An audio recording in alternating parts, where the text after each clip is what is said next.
Hey there, I'm just doing a quote actually. I just did a quote for one of my old customers, and I just want to point out that we did this job last year for him. It was a vinyl siding painting, and we used the vinyl safe paint.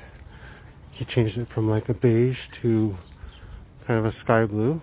Turned out really well, and this is just living proof that the vinyl siding can be painted. It looks really great. He also did his doors. We painted them to black. And I'll show you a close-up. This is really solid. There's no peeling, any problems.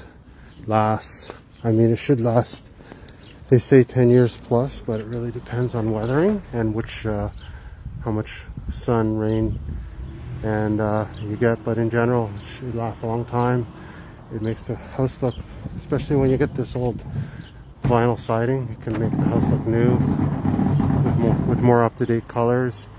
And living proof that vinyl siding can be painted. It looks great, and hopefully if you like what you see, give us a call, 416-494-9095, or email us at sales@HomePaintersToronto.com.